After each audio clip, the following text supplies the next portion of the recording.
Marjorie Bertin, votre livre sonne comme un hommage à cette grande dame, grande artiste, considérée comme la dernière légende vivante du monde arabe, Fayrouz, qui a 90 printemps.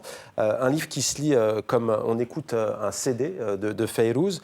On sent l'admiration que vous portez pour cet artiste. Absolument, mais admiration colossale, énorme, sans limite. C'est vraiment ma chanteuse préférée. C'est pour ça que j'ai eu envie de faire ce livre pendant des années.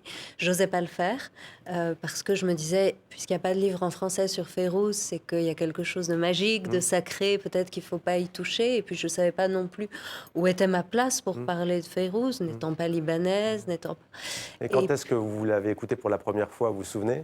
Ah oui, très bien. En fait, c'est un homme qui était amoureux de moi et qui m'a demandé si je connaissais Fayrouz. J'ai dit non. Oh, il était subjugué. Puis ça, c'était l'époque où on gravait des disques.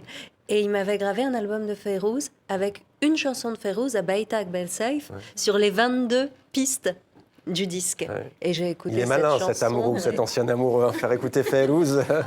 Oui. Alors 800 chansons quand même à son actif, une cinquantaine d'albums. On écoute quelques notes de cette grande dame, notamment Habaytek Bel Saif. Mais c'était celle-ci, justement. C'était celle-ci, ce que vous disiez. Je t'ai aimé pendant l'été, par temps froid, par temps pluvieux. Le trottoir est comme un lac et la rue est inondée.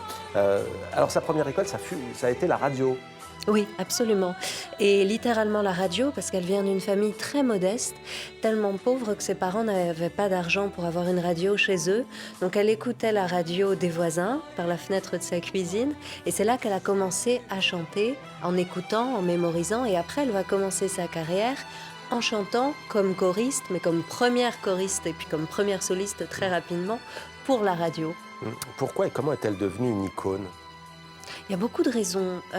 Déjà, l'histoire de Fayrouz, son ascension, c'est un peu un conte de fées quand même. Cette petite fille, petite chrétienne, maronite, qui grandit dans un quartier très populaire, qui est frêle, qui est timide, qui respire la bonté, l'humilité, et qui va chanter toute sa carrière l'amour, l'espoir et la fraternité entre les peuples. Ouais.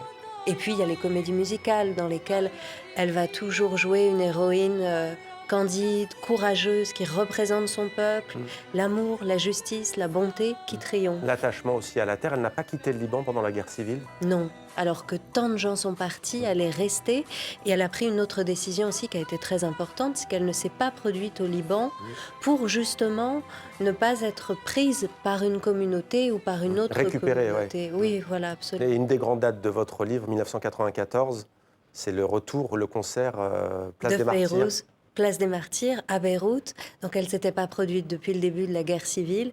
Les gens ne savaient pas du tout à quoi s'attendre. Ils s'attendaient à des milliers de personnes. En fait, il y avait des dizaines de milliers de personnes. Toutes les communautés étaient présentes. Des gens étaient venus, avaient fait le voyage des jours auparavant pour venir écouter Fayrouz.